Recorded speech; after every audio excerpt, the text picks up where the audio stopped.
Hello everyone, today we'll be talking about case study, how to write one, its features, and common mistakes that people usually make when writing one. But do you know what a case study is? A case study is like in-depth and extended example that is used to illustrate a particular phenomenon or a complex issue in its real-life context.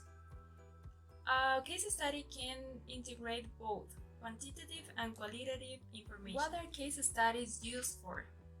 Case studies are used for to explain, describe, or explore events in the everyday context in which they occur. They can also be used to view a specific situation from many perspectives to search for multiple solutions. Categories of case studies. They are generally categorized in three ways: exploratory, descriptive, and explanatory. In the first category, it's about questions and a hypothesis of a subsequent study. In the second category, it's about a complete description of an event within its context. And the third category, explanatory, it's about establishing cause and effect relationships. Before to start writing a case study, it is necessary to identify the following two approaches: analytical case study and problem-oriented case studies. In analytical case studies, the writer only explores the basics of the main topic and the reasons why it happened, but doesn't state any solutions. On the other hand, in problem-oriented case studies, solutions are stated accordingly. Now, how do you write a case study? You have 4 steps to follow. The first one is formulate the accurate path. How do you do that? Well, you have to select this type, the style, and design of your case study. You also have to consider the target audience, and of course you have to search and read similar case studies from your topic. Step 2. Interview preparation. In this step, you have to select the ideal people. In this case, experts are the best because they can provide you with the most accurate information, and you have to collect as much as possible data because that will be beneficial for your case. Step 3. Gather a pool of information. Now that you have done some interviews, it's time to collect data for previous case studies. Step 4. Finally, you are going to start writing a case study. If you're going to write it for the very first time, you need to know that every case study has a specific format, but here we are going to present a general outline.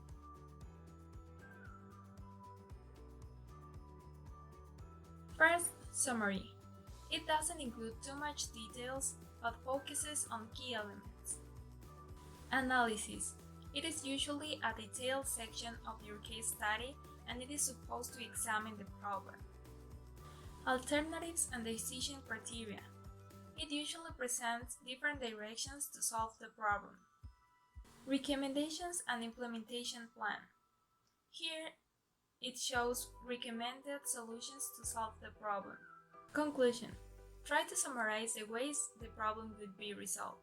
Make sure everything you write in the conclusion part is convincing enough to persuade the reader to believe the recommended solution will work the best to solve the problem. Citing sources. You must cite an idea, thought, or expression that is not yours and is presented by someone else. Those references should be included at the end of your case study. Now that you know how to write a case study, we're going to check some mistakes you have to avoid while writing a case study. The first one is don't ever use all collected data because there's always something new and your information should be up to date. Second, one of the frequent errors is present the material in the wrong order. Just try to be organized. Third, not performing enough research yourself is another common mistake. The more information you have, the better. Fourth, poor language skills or the use of inappropriate words to express your ideas or thoughts in the case study gives a very bad impression. Finally, if you choose to write a case study on a shaky premise, it will lead your case study to failure. Now, let's analyze an example of a case study focused on the experience and impact of pregnancy in bulimia nervosa. The case study structure begins with a short introduction about the relationship between pregnancy and parenthood with eating disorders and its effects on the fetus. Then it focuses on collecting information through a questionnaire and interviews with the women.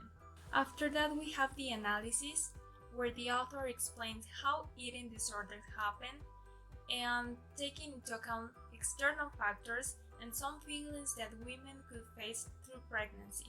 Then we got the results, where the author concludes that because of the size of the sample, it's difficult to apply the results that they got. However, the author said that pregnancy and eating disorders has to do with good or bad relationships that women may have.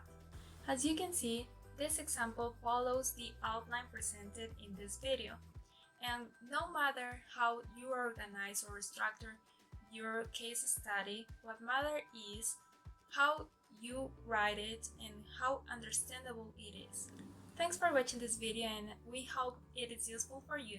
And if you have any doubt, please don't hesitate to tell us.